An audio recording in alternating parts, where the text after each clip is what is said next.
நான் actually volleyball player, professional volleyball player. எனக்கு job எல்லாமே கிடச்சிது, ரயில்வேஸில், போலீஸில், அந்த மாதிரி எதுவுமே போகலை. நான் வந்து இதுதான் பண்ணுவேன், ஸோ இதை தான் கண்டினியூ பண்ணுவேன் அப்படின்னு சொல்லிட்டு திருப்பி ஒரு 15 பாக்ஸஸில் வந்து ஸ்டார்ட் பண்ணேன். ஸோ நீங்கள் ஆரம்பிக்கிறப்போ வந்து என்ன ப்ராஃபிட் நீங்கள் பார்த்துட்டு இருந்தீங்க? ஸோ இப்போ இந்த ஒரு 1.5 வருஷத்தில் வந்து இப்போ என்ன ரெவன்யூ நீங்கள் ஜென்ரேட் பண்ணுறீங்க? ஓகே, ஸ்டார்டிங்கில் வந்து நான் மந்த்லி ஒரு 5K அந்த மாதிரி தான், 5,000. அதுவே எனக்கு ரொம்ப பெரிய விஷயமா இருக்கும். இப்போ வந்து சீசன் டைம் அப்படின்னா வந்து நமக்கு லேக்ஸ் கணக்கில் கூட வரும். ஸோ இது எல்லாமே வந்து நம்மளை பெருசாக ஒன்றும் கொட்டாது, எல்லாம் பயங்கர ஃப்ரெண்ட்லியாக தான் இருக்கும். நம்ம வந்து இந்த மாதிரி கையில் கூட எடுத்துக்கலாம்.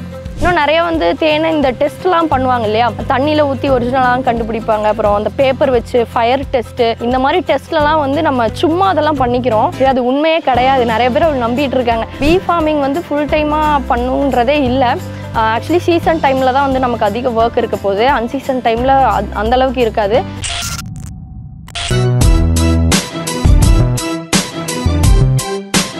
ஸோ வணக்கம். இன்றைக்கி ஃபவுண்டர்ஸ் ஜர்னியில் ஒரு க்யூரியாசிட்டியில் ஆரம்பிச்ச ஒரு விஷயத்தை பிஸ்னஸாக கன்வெர்ட் பண்ணி ரொம்பவே சக்ஸஸ்ஃபுல்லாக ரன் பண்ணிட்டு இருக்க ஒரு யங் விமன் ஆண்டர்ப்ரனர் பற்றி தான் நம்ம பார்க்க போகிறோம். ஸோ அவங்களுடைய தோட்டத்தில் ஒரு சின்ன மரப்பெட்டியில் ஒரு தேனை தயாரிக்க முடியுமான்னு ஆரம்பித்த ஒரு விஷயத்தை இன்றைக்கி இந்த வீடியோ பார்த்துட்டு இருக்க நீங்கள் உங்களுக்கு தேவையான தேனை சொந்தமாக உற்பத்தி செய்கிறதுக்கு வந்து அவங்க சப்போர்ட் பண்ணிட்டு இருக்காங்க. ஸோ ஃபியூச்சர் நேச்சரோட ஃபவுண்டர் மிஸ் வித்யாஸ்ரீ நம்ம கூட இருக்காங்க. ஸோ வணக்கம். வணக்கம்.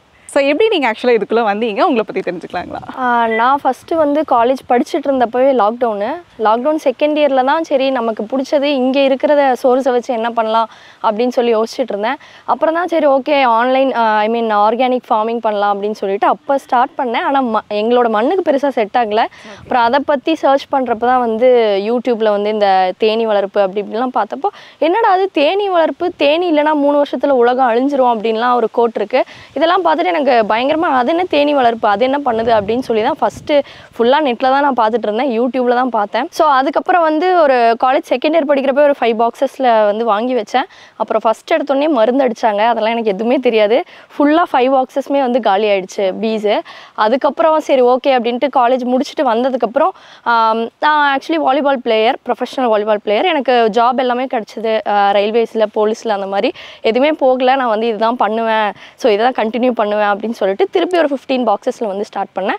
இப்போ வந்து 15லேருந்து ஒரு 400 to 500 பாக்ஸஸ் கிட்ட வந்து இருக்குது நம்மக்கிட்ட. ஸோ இப்போ கரண்ட்டாக வந்து இந்த ஹனிக்கான தேவை வந்து எந்த அளவுக்கு இருக்குது? இப்போ அதிகரிச்சிருக்குன்னு தான் சொல்லணும். ஆஃப்டர் கோவிடுக்கு முன்னாடிலாம் நம்ம வந்து நாட்டு சக்கரைலாம் பெருசாக யூஸ் பண்ணியிருக்க மாட்டோம், ஃபுல்லாக ஒயிட் சுகர் தான். அதுக்கப்புறம் தான் அந்த நாட்டு சக்கரை, பனை வெல்லம் அந்த மாதிரிலாம் யூஸ் பண்ண ஆரம்பித்தாங்க. ஸோ அந்த கோவிட்க்கு அப்புறம் தான் வந்து ஒரு ஜென்ரேஷனே சேஞ்ச் ஆன மாதிரி இருக்குது. ஹிஸ்ட்ரியிலே பார்த்திங்கன்னா அப்போல்லாம் ஒரு 1000 வருஷம் 2000 வருஷத்துக்கு முன்னாடிலாம் எந்த சுகருமே கிடையாது, ஹனி மட்டும் தான் ஸ்வீட்னஸாக யூஸ் பண்ணிட்டு இருந்தாங்க. அண்ட் இதுக்கு மேலேயும் வந்து என்னோட நம்பிக்கை என்னென்னா அப்படி தான் இருக்க போகுதுன்னு நினைக்கிறேன். ஏன்னா நிறைய பேர் ஹெல்த் கான்ஷியஸாக மாறிட்டு வரதுனால கண்டிப்பாக மார்க்கெட் வேல்யூ வந்து அதிகமாக தான் இருக்க போகுது. ஓகே, இப்போ இந்த பாக்ஸை திறந்து நம்ம உள்ளுக்குள்ளே வந்து அந்த ஸ்ட்ரக்சர் எப்படி இருக்குது, அதுலேருந்து நீங்கள் எப்படி ஹனியை வந்து எக்ஸ்ட்ராக்ட் பண்ணுறீங்கன்றதெல்லாம் பார்த்துடலாங்க.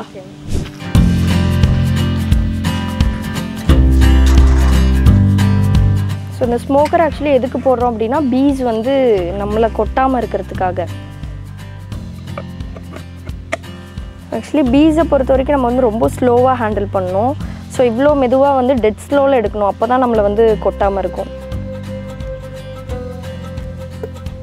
இதில் இருக்க எல்லாமே பார்த்திங்கன்னா வேலைக்கார தேனி தான். ஸோ இது இன்னொன்று வந்து கருப்பாக இருந்துச்சு அப்படின்னா அது வந்து ஆண் தேனி. ராணி தேனி வந்து இது எல்லா தேனியை விட வந்து கொஞ்சம் சைஸில் வந்து பெருசாக இருக்கும். ஸோ ஈஸியாக அதை வந்து ஐடென்டிஃபை பண்ணிடலாம். ஸோ இது எல்லாமே வந்து நம்மளை பெருசாக ஒன்றும் கொட்டாது, எல்லாம் பயங்கர ஃப்ரெண்ட்லியாக தான் இருக்கும். நம்ம வந்து இந்த மாதிரி கையில் கூட எடுத்துக்கலாம்.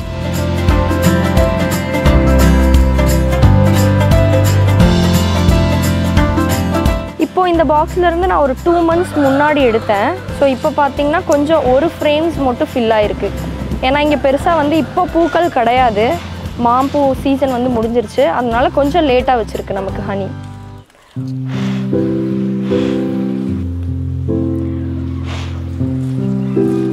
இப்போ நம்ம ஆக்சுவலி இந்த கோம்பில் வந்து ஹனி எடுக்கிறதுக்கு முன்னாடி செக் பண்ண வேண்டியது இந்த ஹனி உள்ளே இருக்குது பார்த்தீங்களா, இது வந்து க்ளோஸ் பண்ணியிருக்கா அப்படின்னு தான் செக் பண்ணோம். இந்த மாதிரி ஓப்பன்டாக எல்லாமே இருந்துச்சு அப்படின்னா இந்த ஹனி வந்து நம்ம எடுக்கக்கூடாது. ஏன்னா இது வந்து இன்னும் பீஸ் வந்து அதை பதப்படுத்தலைன்றது தான் அர்த்தம். ஸோ ஒன்ஸ் வந்து இந்த கேப் பண்ணதுக்கப்புறம் தான் இந்த ஹனி வந்து நம்ம கலெக்ட் பண்ணணும். ஃபஸ்ட்டு வந்து இந்த மாதிரி எக்ஸ்ட்ரா கோம்ஸ் எல்லாம் இருக்கும், இந்த எக்ஸ்ட்ரா கோம்ஸ் எடுத்து நம்ம பீஸ்க்கே வந்து கொடுத்துடலாம். ஏன்னா அதுவே திருப்பி வந்து கட்டிக்கும். நிறைய பேர் வந்து இதை கையிலே எடுத்து புழிஞ்சிக்கலாமே அப்படின்னு சொல்லி கேட்பாங்க. ஆக்சுவலி பீஸ் வந்து என்ன பண்ணணும்னா இந்த அடையை கட்டுறதுக்கு வந்து 1 மாதம் டைம் எடுத்துக்கும். அது இல்லாமல் தேன் வைக்கிறதுக்கு வந்து ஒரு 15 நாள் இல்லை வந்து ஒரு 20 நாள் வந்து டைம் எடுத்துக்கும். நம்ம எடுத்து இந்த அடையை வந்து புழிஞ்சிட்டோம் அப்படின்னா இது எல்லாமே வந்து வேஸ்ட் ஆயிரும். திருப்பி வந்து பூச்சி வந்து ஸ்டார்டிங்லேருந்து 1 மாதம் வந்து அடையை கட்டி அதுக்கப்புறம் திருப்பி வந்து ஒரு 15 நாள் வந்து தேன் வச்சிட்ருக்கோம். அந்த வேலையை வந்து மிச்சப்படுத்துறதுக்காக தான் நம்ம இந்த மாதிரி வந்து ப்ராசஸ் பண்ணிகிட்ருக்கோம். ஸோ ஆக்சுவலி இது வந்து ஒன்று வந்து இன்னைக்கு கொட்டிருச்சு. இங்கே பாருங்கள், அது பேக்கில் இருந்து தான் கொட்டும். அதோட விஷம் வந்து உள்ளே லைட்டாக இறங்கிட்டுருக்கோம். நம்ம இது கொட்டிடுச்சுன்னா என்ன பண்ணலான்னா கையை உதறணும் அப்படின்னா இன்னும் வந்து நிறையா கொட்டுறதுக்கு வந்து சான்ஸ் இருக்குது. அதனால் நம்ம இதை வந்து இப்படி தட்டி விட்டுட்டு இங்கே வந்து கொடுக்கு அது இன்னும் இறக்கலை, கொடுக்கு இறக்கிடுச்சா அந்த கொடுக்கு வந்து நம்ம வந்து ரிமூவ் பண்ணிடணும். ரிமூவ் பண்ணிவிட்டு லைட்டாக ஹனியை வந்து நம்ம இப்படி எடுத்து வச்சுக்கலாம். ஸோ எதனால் ஹனி வைக்கிறோம் அப்படின்னா பீஸ் தேன்பூச்சி கொட்டுறப்ப பார்த்திங்கன்னா ஒரு நெயில் பாலிஷ் ஸ்மெல்லு மாதிரி வந்து ரிலீஸ் பண்ணும். அது ரிலீஸ் பண்ணுறப்ப பார்த்திங்கன்னா இன்னும் நிறையா பூச்சி இருக்கிற பூச்சிலாம் வந்து நம்மளை கொட்டிடும். ஸோ அதனால் அந்த கொடுக்கை வந்து நம்ம ரிமூவ் பண்ணிவிட்டு ஹனி வச்சுட்டோன்னா அந்த ஸ்மெல்லுக்கு வந்து கொட்டாது. ஸோ இது வந்து எக்ஸ்ட்ராக்டர்னு சொல்லுவாங்க. இதில் தான் நம்ம வந்து உள்ளே வந்து அடைய வைக்க போகிறோம்.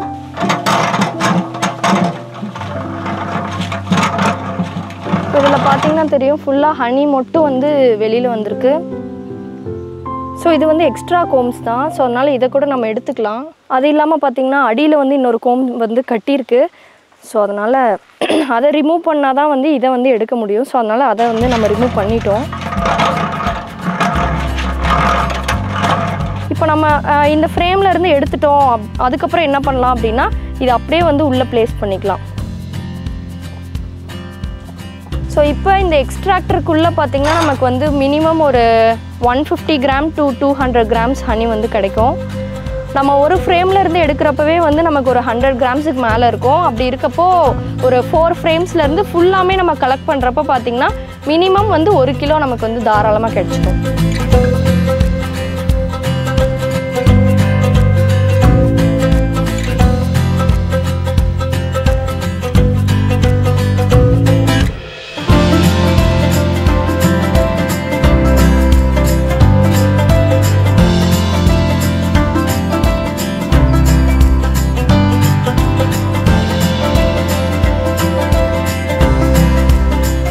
ஸோ நீங்கள் ஆரம்பிக்கிறப்போ வந்து என்ன ப்ராஃபிட் நீங்கள் பார்த்துட்டு இருந்தீங்க? ஸோ இப்போ இந்த ஒரு 1.5 வருஷத்தில் வந்து இப்போ என்ன ரெவென்யூ நீங்கள் ஜென்ரேட் பண்ணுறீங்க? ஓகே, ஸ்டார்டிங்கில் வந்து நான் மந்த்லி ஒரு 5K அந்த மாதிரி தான், 5,000. அதுவே எனக்கு ரொம்ப பெரிய விஷயமா இருக்கும். அதுக்கப்புறம் கொஞ்சம் ஒரு 6 மந்த்லாம் ஒரு 25K 30K அந்த மாதிரி கொஞ்சம் இன்க்ரீஸ் ஆச்சு. இப்போ வந்து சீசன் டைம் அப்படின்னா வந்து நமக்கு லேக்ஸ் கணக்கில் கூட வரும். ஆனால் அன்சீசன் டைமில் வந்து அவ்வளோ வராது. மினிமம் பார்த்திங்கன்னா 60Kலேருந்து 1 lakh வரைக்கும் நம்ம வந்து இதில் நான் ஏர்ன் பண்ணிகிட்ருக்கேன். இப்போ இந்த பெட்டியை வந்து நீங்கள் ஆக்சுவலாக இங்கே தோட்டத்தில் வச்சுருக்கீங்க. ஸோ இதுக்கு எக்ஸ்டர்னலாக ஏதாவது நம்ம பராமரிப்பு அந்த மாதிரி பண்ணணுங்களா? ஏன்னா ஏதாவது பூச்சிகள் வெளியிலேருந்து எக்ஸ்டர்னலாக போய் அதை அஃபெக்ட் பண்ணாமல் இருக்கிறது? இதுக்கு வந்து எனிமீஸ் இருக்குது. எப்படின்னா பல்லி, உடக்கான், எறும்பு, இது 3 தான் முக்கியமாக எனிமீஸு. ஸோ பல்லி வராமல் இருக்கிறதுக்கு வந்து நம்ம எதுவும் பண்ண முடியாது, பெட்டி மாற்றி தான் வைக்கணும். அதுக்கப்புறம் உடக்கான் அது வந்தாலுமே வந்து இடத்த விட்டு சேஞ்ச் பண்ணி தான் வைக்கணும். இப்போ எறும்பு வந்துச்சுன்னா எறும்பு சாக் பீஸ் நம்ம போட்டு அதை வந்து பராமரிச்சுக்கலாம். ஸோ அதுக்கப்புறம் என்னென்னா உள்ளே இருக்கிற ஹனி வந்து நம்ம மந்த்லி ஒன்ஸ் வந்து கலெக்ட் பண்ணலாம். முக்கியமாக என்னென்னா தேனி பெட்டி நான் வச்சுட்டா வந்து 1 மாதத்தில் வந்துருமா தேன் அப்படின்னு நிறையா கேட்பாங்க. அப்படி கிடையாது. ஆக்சுவலாக பூ இருக்கணும் அதுக்குன்னு சொல்லி. அதுவும் இல்லாமல் வந்து எல்லா சீசன்லேயும் நம்ம தேன் எடுக்க முடியுமானா அதுவும் ரொம்ப கஷ்டம் தான். ஃபஸ்ட்டு ஒரு 7 மாதம் 8 மாதம் நம்மளால் பாசிபிள். அதுக்கு மேலே வந்து அதாவது அந்த 7 மாதம் 8 மாதன்றது குறிப்பிட்ட மந்த்ஸ் இருக்கா, இல்லை பெட்டி வச்சதுலேருந்து 7 மாதம்? இல்லை, ஃபெப்ரவரியிலேருந்து ஃபஸ்ட்டு ஒரு 7 மந்த்ஸ், ஜூன் ஜூலை வரைக்கும் நம்ம வந்து தாராளமாக கலெக்ட் பண்ணலாம். அதுவும் ஒன்ஸ் ஜான்வரி ஸ்டார்ட் ஆயிடுச்சுன்னா எல்லா பக்கமும் வந்து நமக்கு பூ வந்து ஆரம்பிச்சிடும். ஸோ அதனால் அப்பையிலேருந்து ஒரு 7 மந்த்ஸ் நம்ம கவுண்ட் பண்ணிக்கலாம். அதுக்கு மேலே என்ன பண்ணலாம் அப்படின்னா நம்ம ஒரே இடத்துல வச்சு இப்போ நம்ம பெருசாக பண்ணுறோம், நான் நிறையா மாதம் ஹனி எடுக்கணும் அப்படின்னா நம்ம வந்து இந்த ஒரு இடத்துல வச்சு மட்டும் தேனீ வளர்ப்பு பண்ண முடியாது. ஸோ கமர்ஷியலாக பண்ணணும் அப்படின்னா இப்போது வாழைத்தோப்பில் கொஞ்சம் பெட்டிகள், அதுக்கப்புறம் முருங்கைத்தோப்பில் கொஞ்சம் பெட்டி, அந்த மாதிரி நம்ம போட்டு மந்த்லி ஒன்ஸ் போய் ட்ராவல் பண்ணி போய் ஹனி வந்து கலெக்ட் பண்ணிட்டு வர மாதிரி இருக்கும். ஓகே, இப்போ மினிமம் இந்த ஒரு பாக்ஸில் வந்து எவ்வளோ தேன் நம்ம எடுக்க முடியும் ஒரு மாதத்தில்? ஒரு மாதத்தில் நல்ல பூ இருந்துச்சுன்னா மினிமம் ஒரு 1.5 கிலோ நம்ம எடுக்கலாங்க. ஸோ பாக்ஸ்குள்ளே என்ன மாதிரி வேறு என்ன மாதிரியான விஷயங்கள்லாம் இருக்கும் இதுக்குள்ள? ஓகே, இப்போது ராணி தேனி தான் எல்லாத்துக்கும் வந்து ஆர்டர் கொடுப்பாங்க. ஒரு 20 பீஸ் வந்து ஹனி கலெக்ட் பண்ண போயிடுவாங்க. ஒரு 20 பீஸ் வந்து பார்த்திங்கன்னா அந்த மகரந்தம் இருக்கு இல்லையா, அதை வந்து கலெக்ட் பண்ண போயிடுவாங்க. அப்புறம் ஒரு கொஞ்சம் பேர் வந்து அந்த கூட்டை க்ளீன் பண்ணுறது அந்த மாதிரி சில விஷயங்கள்லாம் பண்ணுவாங்க. சில பேர் வந்து ஹனியை ஸ்டோர் பண்ணி வைக்கிறது, அந்த பில்டிங் கட்டுவாங்க இல்லையா, அந்த மாதிரி அந்த கோம்பை பில்ட் பண்ணுறதுக்குன்னு அடைய கட்டுறதுக்குன்னு சில பூச்சிங்க வந்து இருப்பாங்க. அதுக்கப்புறம் வந்து நம்ம பெட்டி வந்து தூக்கிட்டோம், தேனீக்கள் வந்து அடிபட்டுருச்சு அப்படின்னா அந்த தேனி வந்து எடுத்துகிட்டு போய் டாக்டர் பீஸ்ன்னு சொல்லி ஒரு 4-5 பீஸ் வந்து இருப்பாங்க. எடுத்துகிட்டு போய் அதுக்கு வந்து சிகிச்சைலாம் கொடுக்குற மாதிரி எல்லாம் கொடுப்பாங்க. அதெல்லாம் ரொம்ப பார்க்குறதுக்கு வந்து க்யூட்டாக இருக்கும். உள்ளே வந்து நம்ம எப்பவுமே மெயின்டெனன்ஸ் பண்ணுறப்ப கொட்டுமோ அப்படிங்கிற பயத்தை தாண்டி ஒரு சில க்யூட்டான விஷயம் எல்லாமே. ஸோ இந்த எல்லா ப்ராசஸுமே வந்து இந்த பாக்ஸ்குள்ளே நடந்துட்டுருக்கோம். நம்ம பெருசாக இது பண்ணணும் அது பண்ணணும் அப்படின்ற ஒரு விஷயமே கிடையாது. மேக்ஸிமம் பார்த்திங்கன்னா பூச்சியை எல்லாமே பண்ணிக்கும். அதுக்கு மேலே ஒரு சில விஷயம் வந்து நம்ம பண்ணுற மாதிரி இருக்கும், அவ்வளோதான். ஸோ இப்போ மேஜராக இந்த பாக்ஸ் வச்சு நம்ம ஹனி கலெக்ட் பண்ணணும்னு நினச்சோம்னா இந்த மாதிரி ஒரு ஃபார்ம் செட்டப்பில் தான் நம்ம அதை பண்ண முடியுங்களா, இல்லை வீட்டில் இல்லை சிட்டி சைடில் அந்த மாதிரி பண்ணுறதுக்கான பாசிபிலிட்டிஸ் ஏதாவது இருக்கா? சிட்டி சைடில் நாங்கள் பாக்ஸ் கொடுத்துருக்கோம். ஆனால் ஒரு பாக்ஸ் 2 பாக்ஸ் வைக்கலாம், அதுக்கு மேலே நம்ம வந்து பாசிபிள் இல்லை. ஏன்னா இதுக்கு முக்கியமாக வந்து நிழல் வந்து இருக்கணும். அதுக்கப்புறம் தண்ணி சோர்ஸ் வந்து கண்டிப்பாக இருக்கணும். ஒரு ஆறோ இல்லை கிணறோ கண்டிப்பாக இருக்கணும். அதெல்லாம் இருக்காது சிட்டிலேயோ இல்லை வந்து ஒரு டவுன் மாதிரி ஏரியாலையோ அந்த மாதிரி இருக்காது. ஸோ அதனால் மொட்டை மாடியில் ஒரு பெட்டி நிழலில் வச்சு நம்ம வளர்க்கலாம். ரொம்ப பெருசாக பண்ணோன்னா இந்த மாதிரி ஃபார்ம் தான் பெட்டர். லைக் இப்போ இதுக்குள்ளார வந்து ஆக்சுவலாக எவ்வளோ கெப்பாசிட்டி இருக்குது, எவ்வளோ வால்யூம் ஆஃப் தேனீஸ் வந்து உள்ளுக்குள்ளே இருக்கும், அது வந்து ஏதாவது இன்க்ரீஸ் ஆகிற பாசிபிலிட்டி இருக்கா? இருக்குது. அதாவது ஒரு 2000 பீஸ் பக்கம் ஒரு பெட்டியில் வந்து இருக்கலாம். இதோட டோட்டல் கெப்பாசிட்டி உள்ள நிறைய கொஞ்சம் இருக்கும். அதுக்கு மேலே வந்து இன்க்ரீஸ் ஆகுது அப்படின்னா ரொம்ப அதிகமாக அதுக்கு ஃபுட்டு கிடைக்கும் இல்லையா, அப்போ அது வந்து என்ன பண்ணுன்னா அதிகமான ஒரு ராயல் ஜெல்லின்னு சொல்லுவாங்க, அதை செக்ரேட் பண்ண ஆரம்பிச்சிரும். அப்போ என்ன பண்ணுன்னா இன்னொரு ராணி தேனியை உள்ளுக்குள்ளே உருவாக்கிடுவாங்க எல்லாரும் சேர்ந்து. அப்புறம் 2 ராணி உருவாகி 2 கூட்டமாக பிரிஞ்சிரும். அதனால் அது எல்லாமே வந்து நம்ம செக் பண்ணுற மாதிரி இருக்கும். சீசனல் டைமில் வந்து நம்ம ஹனி வச்சிருச்சு அப்படின்னா அதை கரெக்டாக எடுத்துடணும். இல்லை நான் ஹனி வச்சிருச்சு ஒரு 3-4 நாள் மழை பெய்யுது, நான் அடுத்த டைம் போய் பார்க்குறேன்னா அதில் ஹனி இருக்காது, ஏன்னா பீஸ் எல்லாமே சாப்பிட்ருக்கோம். ஸோ அதனால் ஹனி வச்சா ஹனி வந்து கரெக்டாக அதை ப்ராப்பராக நம்ம செக் பண்ணி இது பண்ணிடணும். இப்போ ஒரு சின்ன ஒரு ஏக்கரா அந்த மாதிரியான இடம் இருக்குன்னா அதில் எத்தனை பெட்டிகள் அவங்க வைக்கலாம்? 10 பெட்டி வைக்கலாம். 10 பெட்டி வைக்கலாம். ஸோ அதுலேயுமே வந்து அவங்க மந்த்லி வந்து எவ்வளோ தேனை அவங்க கலெக்ட் பண்ணிக்க முடியும்? சுற்றியும் பூ இருக்கிறது பொறுத்து தான். இப்போ தென்னந்தோப்பில் வைக்கிறாங்கன்னா 2-3 மாதம் ஆகிடும். இல்லை நல்ல பூ இருக்கிற ஏரியா, இப்போ மாந்தோப்பு வந்து இந்த ஜான்வரி பிப்ரவரி வந்து பூக்குது, அந்த டைம் போய் வைக்கிறோன்னா 20 டேஸ்க்கு ஒன்ஸ் வந்து நம்ம கலெக்ட் பண்ண முடியும். அதாவது இந்த தேனி ட்ராவல் பண்ணுற தூரம் பார்த்தீங்கன்னா மினிமம் 1 கிலோமீட்டர்லேருந்து 2 கிலோமீட்டர் வரைக்கும் ட்ராவல் பண்ணும் 4 டைரக்ஷன்லையும். அதுக்குள்ளே உங்களுக்கு பூக்கள் இருந்துச்சு அப்படின்னா கண்டிப்பாக கலெக்ட் பண்ணிட்டு வரும். ஓகே, இப்போ ஒரு தேனும் வந்து லைட்டாக வந்து இந்த டேஸ்ட்ல வந்து டிஃபரன்ஸ் இருக்கும் இல்லைங்களா, அது எதனால? இப்போ பூக்கேற்ற மாதிரி தான் தேனோட கலர் அண்ட் டேஸ்ட்டு, அதோட டென்சிட்டி எல்லாமே பூக்கு ஏற்ற மாதிரி மாறும். இப்போ வாழைத்தோப்பில் வைக்கிறோன்னா அதில் வந்து நெக்டார் கண்டென்ட் வந்து அதிகமாக இருக்கும், அதனால் நமக்கு அந்த தேன் வந்து தண்ணியாக தான் இருக்கும். முருங்கைத்தோப்பில் வச்சோம்னாலும் சேம் தான், அதுவும் வந்து நெக்டார் கண்டென்ட் அதிகமாக இருக்க பூக்கள்லேருந்து எடுத்துச்சுன்னா அந்த தேன் வந்து அந்த திக்னஸ் வந்து வராது. அதுக்கப்புறம் அதோட ஸ்மெல்லும் வந்து அந்த பூக்கு ஏற்ற மாதிரி தான் மாறும். அண்ட் கலருமே பார்த்திங்கன்னா இந்த முருங்கை எல்லாம் எடுக்கிறோன்னா ஒயிட் கலரில் வரும். இந்த மாதிரி மாந்தோப்பெலாம் பார்த்திங்கன்னா டார்க்காக கொஞ்சம் தேன் புளிப்பாக இருக்கும். வேப்ப மரத்தில் எடுக்குதுன்னா அது வந்து கசப்பாக இருக்கும். ஸோ அதுதான் தேனோட இது. நிறைய வந்து தேனை இந்த டெஸ்ட்லாம் பண்ணுவாங்க இல்லையா, தண்ணியில் ஊற்றி ஒரிஜினலாக கண்டுபிடிப்பாங்க. அப்புறம் அந்த பேப்பர் வச்சு ஃபயர் டெஸ்ட்டு, இந்த மாதிரி டெஸ்ட்லலாம் வந்து நம்ம சும்மா அதெல்லாம் பண்ணிக்கிறோம், அது உண்மையே கிடையாது. நிறைய பேர் அப்படி நம்பிட்டு இருக்காங்க, வாங்கிடுவாங்க தேனை இந்த மாதிரி தண்ணியில் கரையுது அப்படிம்பாங்க. நம்ம மரத்துலேருந்து எடுத்தாலுமே சீசனுக்கு ஏற்ற மாதிரியும் வந்து தேன் இருக்கும். அப்போ எப்போ ஒரு நம்ம வாங்கக்கூடிய தேன் வந்து அது குவாலிட்டியாக இருக்கா, அது ஒரிஜினலான தேனா அப்படின்றத நம்ம எப்படி தான் தெரிஞ்சுக்கிறது? நம்ம என்ன மாதிரி டெஸ்ட் பார்த்து தெரிஞ்சுக்கலாம். ஒரு கம்பெனி அந்த டெஸ்ட் எடுத்து வச்சுருந்தாங்கன்னா அதை நம்ம வந்து நம்பலாம். அது இல்லாமல் கொஞ்சம் தேனில் எக்ஸ்பீரியன்ஸ் அவங்களுக்கு இருந்துச்சுன்னா அவங்க வந்து சாப்பிட்டு பார்த்தே கண்டுபிடிச்சிருவாங்க.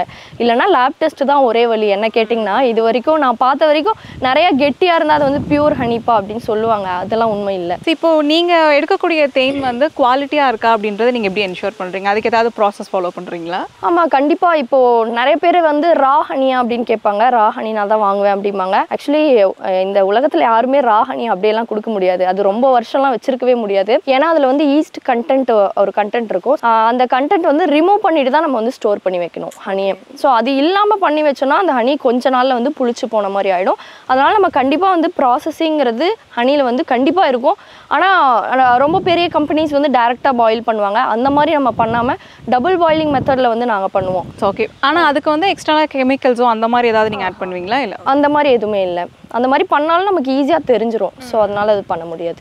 ஓகே, எவ்வளோ நாள் நம்ம வந்து தேனை ஸ்டோர் பண்ணி வச்சுக்கலாம்? ஆக்சுவலாக தேனுக்கு வந்து எக்ஸ்பைரி டேட்டே இல்லைன்னு சொல்லுவாங்க. பட் நம்ம வெளியில் வாங்கக்கூடிய தேன் பாட்டில்ஸில் பார்த்தீங்கன்னா கண்டிப்பாக ஒரு எக்ஸ்பைரி டேட்ன்றது ஒரு நார்ம்ஸ் படி. ஸோ ஆக்சுவலாக ஒரு தேன் வந்து எவ்வளோ நாளைக்கு வச்சுக்கலாம் நம்ம? வருஷம் ஃபுல்லாக நீங்கள் சொன்ன மாதிரி தான் எக்ஸ்பைரி டேட்டே கிடையாது தேனுக்கு.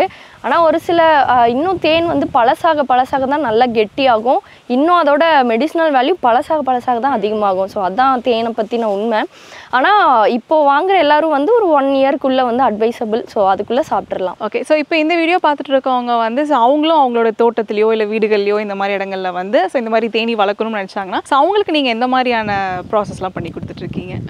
நாங்கள் வந்து ஃபுல்லாமே இந்த பீஸ் பாக்ஸோட வந்து சப்ளை பண்ணுவோம். ஃபுல்லாக தமிழ்நாடு ஃபுல்லாக ஓன் டிரான்ஸ்போர்ட்லேயே பண்ணிகிட்ருக்கோம். அண்ட் இதோட எக்யூப்மெண்ட்ஸ் எல்லாமே பண்ணுவோம். இல்லை எனக்கு வந்து பாலினேஷன் சர்வீஸ் மட்டும் வேணும், எனக்கு மகரந்த சேர்க்கை காய்க்கல ஒழுங்கா, இப்போ வந்து எனக்கு தேனி பெட்டி வேணும், அப்போ நீங்கள் வந்து தேன் மட்டும் கலெக்ட் பண்ணிக்கோங்க அப்படின்னாலும் அந்த மாதிரியான சர்வீஸ் பண்ணுவோம். ஓகே, இப்போ நீங்கள் இந்த பாக்ஸ் கொடுத்துருவீங்க. பட் உள்ளுக்குள்ள தேனீகள் வந்து அவங்க எப்படி? பீஸோட அப்படியே ஒரு செட்டான காலனியாக கொடுத்துருவோம். அவங்க வந்து ஹனி மட்டும் எக்ஸ்ட்ராக்ட் பண்ணிட்டு இருக்கலாம். அதுக்கு மட்டும் நாங்கள் ஒரு ட்ரைனிங் கொடுத்துருவோம். அதுவும் இல்லாமல் மந்த்லி ஒன்ஸ் வந்து இங்கேயே நாங்கள் வந்து அதுக்கும் ட்ரைனிங் கொடுத்துட்டு தான் இருக்கோம். அண்ட் ஆல்சோ வந்து பாக்ஸை சேல் பண்ணிட்டோம், அவங்களால ஹனியை வந்து எங்கே சேல் பண்ணுறதுன்னு அவங்களுக்கு தெரியல அப்படின்னா அந்த நாங்கள் பாக்ஸ் கொடுத்தோம் இல்லையா, அவங்க கொடுக்குற ஹனியை நாங்களே வந்து பைபேக் பண்ணிக்குவோம். ஸோ இது பாக்ஸோட காஸ்ட் என்ன வருது ஆக்சுவலாக? இது இப்போ மார்க்கெட் ரேட் வந்து 2300 500 வரைக்கும் இருக்கு. அந்த எக்யூப்மெண்ட்ஸ் எல்லாமே வந்து ஒரு 1700. ஸோ எக்யூப்மெண்ட்ஸ்னா என்ன மாதிரியான எக்யூப்மெண்ட்ஸ் அது? தேன் எடுக்கிற மிஷினு, எக்ஸ்ட்ராக்டர்னு சொல்லுவாங்க. அதுக்கப்புறம் புகை போடுறது, பூச்சி வந்து கொட்டாமல் இருக்கிறதுக்காக போடுறது. ஸோ இதை வந்து ஒரு ஃபுல் டைமாக பண்ணாமல் ஒரு பார்ட் டைமாகவும் இதை வந்து அவங்க இது பண்ணலாம் இல்லைங்களா, இந்த ஹனி பீ? கண்டிப்பாக பீ ஃபார்மிங் வந்து ஃபுல் டைமாக பண்ணுன்றதே இல்லை. ஆக்சுவலி சீசன் டைமில் தான் வந்து நமக்கு அதிக ஒர்க் இருக்க போகுது. அன்சீசன் டைமில் அந்தளவுக்கு இருக்காது. அதனால் நம்ம இதை ஃபுல் டைமாக பண்ணணும்னா ரொம்ப கமர்ஷியலாக நான் சொன்ன மாதிரி பாக்ஸை ஷிஃப்ட் பண்ணி வச்சு அது வந்து ஃபுல் டைம். இல்லை அவங்க வந்து அந்தளவுக்கு முடியாது, நான் பார்ட் டைமில் பண்ணலான்னா தாராளமாக பண்ணலாம். ஏன்னா இதுக்கு வந்து பெருசாக உங்களுக்கு வேலையே கிடையாது. 15 days ஒன்ஸ் நீங்கள் எடுத்து செக் பண்ணிங்கன்னா போதும். அதுவும் ஒரு மணி நேரத்துலேருந்து ஒரு 2 மணி நேரம் ஒரு பெட்டிக்கு, அவ்வளோதான். ஓகே, ஸோ இப்போ இந்த பாக்ஸில் வந்து ஆக்சுவலாக நீங்கள் பீயோட உள்ளுக்குள்ள தேனீக்களோட நீங்கள் வந்து அனுப்புகிறீங்க இல்லையா? ஸோ அதில் உங்களுக்கு ஏதாவது சேலஞ்சஸ் இருக்குமா, இல்லை அதை எப்படி ஷிப் பண்ணுறீங்க நீங்கள்? ஆமாம், அது ரொம்ப கஷ்டமாக இருக்கும். நான் ஸ்டார்ட் பண்ணுறப்பெல்லாம் வந்து நிறைய பீ பாக்ஸஸ் கேட்பாங்க. அப்போ நாங்கள் நைட் ஃபுல்லாக ட்ராவல் பண்ணி தான் எடுத்துகிட்டு போவோம். பகல் டைமில் வந்து பீஸ் எல்லாம் தேன் எடுக்கிறதுக்கு போயிருக்கோம். சில பீஸ் வந்து போயிருக்கோம். அதை அப்படியே எடுத்தோம்னாலும் கொட்டுறதுக்கு சான்சஸ் இருக்குது. டிரான்ஸ்போர்ட்டில் ஏதாவது ஆயிடுச்சுன்னா ஃபுல்லாக வந்து கொட்டும். நைட் டைம்னா அந்த ப்ராப்ளம் இருக்காது. பெட்டிக்குள்ளே எல்லா பூச்சியுமே வந்துடும். அதுக்கப்புறம் நம்ம ஷிஃப்ட் பண்ணுறது பெஸ்ட்டு. ஸோ அப்போ நைட் டைமில் ஷிஃப்ட் பண்ணுறப்போ சில இடத்துலலாம் வந்து பாம்பு கூட இருக்கும். நாங்கள் ஹில் ஸ்டேஷன்லாம் வந்து சப்ளை பண்ணியிருக்கோம். அதெல்லாம் வந்து ரொம்ப சேலஞ்சிங்காக இருக்கும். பீஸ்லாம் கடிச்சு வச்சிரும், அந்த மாதிரி இருக்கும். நாங்களே ஒரு தோட்டத்துக்கு போய் பெட்டி போடுறப்ப பார்த்திங்கன்னா பயங்கரமாக எப்படி சொல்கிறது, ஒரு 8 hours கிட்ட ட்ராவல் பண்ணி போய் போடுவோம். அண்ட் அடுத்த நாளும் வந்து அங்கேயே இருக்கணும் நம்ம அந்த பெட்டி வந்து செக் பண்ணுறதுக்கு. இந்த மாதிரி இந்த ஷிஃப்ட் பண்ணுறதுல கொஞ்சம் வந்து ப்ராப்ளம்ஸ் நிறையவே இருக்குது. ஸோ இந்த மாதிரி வேறு என்ன சேலஞ்சஸ் இருக்குது இதில் பார்த்தீங்கன்னா நான் இப்போ சொன்னது. அண்ட் அதுக்கப்புறம் கிளைமேட்டிக் கண்டிஷன்ஸ் வந்து ரொம்ப இப்போ ஆக்சுவலி சம்மர் டைமு. ஆனால் பார்த்தீங்கன்னா வந்து இப்போ எதுக்கு மழை பெய்யுதுன்னே தெரில, மழை வந்துட்டுருக்கு. அதான் நான் சொன்ன மாதிரி தேனே வச்சுருந்தாலுமே ஒரு 2 நாள் தொடர்ந்து மழை பெஞ்சிச்சுன்னா அந்த தேன் எல்லாம் தேனி வெளியே போக முடியாது. அதனால் உள்ளே இருக்கிறதையே வந்து அது சாப்பிட்டுக்கும். அதோட ஃபுட்டு தான், அதை தான் நம்ம எடுக்கிறோம். ஆனால் அதுக்கு வெளியில் போக முடியல, பூலேருந்து எடுக்கல அப்படின்னா அது வந்து இதே சாப்பிட்றோம். அது ஒரு பெரிய விஷயம். அண்ட் அதான் சொன்ன மாதிரி அன்சீசன் டைமில் மழை பெய்யுதுன்னா அது வந்து ஒரு பெரிய சேலஞ்ச். ஏன்னா நம்ம இப்போ வெளியிலலாம் வச்சுருக்கோம் அப்படின்னா நம்ம அடுத்த நாளே வந்து கிளம்பி போகிற மாதிரி இருக்கும் மழை வந்தோடனே. அது ஒரு கஷ்டம் தான். ஏன்னா இப்போ ஆக்சுவலாக வந்து நம்ம வெளியிலேருந்து தான் யூஸ்வலாக நம்மளோட வீட்டுக்கு வந்து நம்ம தேன் வந்து யூஸ்வலாக வாங்கிட்டு இருப்போம். ஸோ அதுக்கு பதிலாக ஒரு வீட்டில் வந்து இந்த மாதிரி ஒரு பாக்ஸ் வாங்கி வச்சிட்டோம் அப்படின்னா ஸோ நம்ம வீட்டளவுக்கு வேணுங்கிற தேனை வந்து நம்மளே வந்து கண்டிப்பாக எடுத்துக்கலாம். ஆமாம். ஸோ இதுலேருந்து நம்ம வேறு ஏதாவது ஒரு பை ப்ராடக்ட்ஸோ இல்லை வேல்யூ ஆடட் ப்ராடக்ட் அந்த மாதிரி ஏதாவது பண்ணுறதுக்கான பாசிபிலிட்டிஸ் இருக்குங்களா? இருக்குது. ஹனி வச்சே ஆக்சுவலி நிறைய பண்ணலாம். நான் இது வரைக்கும் பண்ணிட்டு இருக்கிறது ஒரு நியர்லி ஒரு 10 ப்ராடக்ட்ஸ் அந்த மாதிரி தான் பண்ணிகிட்ருக்கேன். அண்ட் இதை தாண்டி வந்து இதுக்கு வந்து இதில் எதுவுமே வேஸ்டேஜுங்கிறது கிடையாது. தேன் பூச்சிக்கிட்ட இருந்து பூச்சி அந்த நோய் வரும் பார்த்தீங்களா, அது ஒரு வேக்ஸ் மாத்துன்னு ஒரு நோய் இருக்குது, புழுவாக வந்துடும். அது கூட வந்து ரிசர்ச்சுக்கு நான் வந்து ஒரு 2 kg பேக் பண்ணி அனுப்பியிருக்கேன். ஸோ இதில் வேஸ்டேஜ்ன்றது கிடையாது. அண்ட் ஆல்சோ வந்து ப்ரொபோலிஸ்னு ஒரு விஷயம் இருக்குது. நம்ம காயம்லாம் வந்துருச்சுன்னா வந்து டின்ச்சர் யூஸ் பண்ணுவோம் இல்லையா, அதுக்கு யூஸ் பண்ணுற ஒரு கெமிக்கல் வந்து இது வந்து நமக்கு கொடுக்குது. இந்த ப்ரொபோலிஸை எக்ஸ்ட்ராக்ட் பண்ணியும் நம்ம கொடுக்கலாம். அண்ட் ஆல்சோ வந்து ராயல் ஜெல்லின்னு இருக்குது. ஸோ அடுத்தடுத்த பிளான் வந்து கண்டிப்பாக வந்து என்னோடது இதாக தான் இருக்கும். ராயல் ஜெல்லினா இது வந்து 1 கிலோவே வந்து 2 lakhs அந்த மாதிரி இருக்குது. அந்த அளவுக்கு வந்து சேல் பண்ண முடியும். ஸோ அதுலேயும் அவ்வளோ பெனிஃபிட்ஸ் இருக்குது. அண்ட் போலன் இருக்குது. போலன் தனியாக பீஸோட ஃபுட்டே நம்ம எடுத்துக்கலாம். நமக்கு வந்து அது வந்து ஹை ப்ரோட்டீன். ஸோ அந்த மாதிரி போலன் இருக்குது. ஸோ பீஸ்லேருந்தே வந்து இவ்வளோ விஷயம் நமக்கு கிடைக்கும். அதோட விஷம் கூட வந்து வேஸ்ட் கிடையாது. அந்த விஷத்தையும் தனியாக வந்து பவுட்ரு பண்ணியும் சில பேர் வந்து எடுத்துகிட்டு இருக்காங்க. ஸோ ஃபாரின் கண்ட்ரீஸ்லலாம் அந்த விஷம் நம்மளை கொட்டுச்சுன்னா நமக்கு வந்து இம்யூன் பவர் அதிகம். ஸோ அதனால் அந்த விஷம் கூட ஒரு மார்க்கெட்டில் வந்து ஒரு ரேட் தான். ஓகே. இப்போ ஒரு ஏக்கரா இல்லை 2 ஏக்கரான்ற மாதிரியான ஒரு தோட்டம் வச்சுருக்காங்கன்னா அவங்க வந்து என்ன இன்வெஸ்ட்மெண்ட்டில் இந்த ஹனிபி ஃபார்மிங் வந்து அவங்க பண்ணலாம்? ஸோ அதில் வந்து அவங்க என்ன ரெவென்யூ அவங்க எக்ஸ்பெக்ட் பண்ணலாம்? ஓகே, ஃபஸ்ட்டு வந்து ஒரு 15,000 வந்து அவங்க ஸ்டார்ட் பண்ணலாம். ஏன்னா ஒரு 5 பாக்ஸஸ் வாங்கலாம். ஏன்னா அதுக்கு அதிகமாகவும் வாங்கக்கூடாது. ஏன்னா இது ப்ராக்டிக்கல் சேலஞ்சஸ் வந்து நிறையா இருக்குது.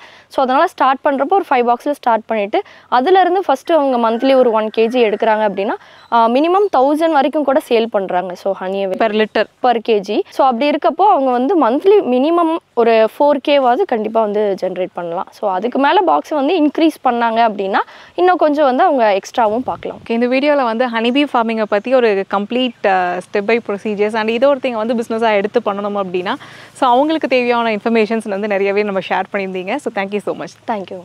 ஸோ இந்த மாதிரி வேறு எந்த இன்ட்ரெஸ்டிங்கான பிஸ்னஸ் பற்றி தெரிஞ்சுக்கணும்னு சொல்லி கமெண்ட்டில் ஷேர் பண்ணுங்கள். தேங்க்யூ.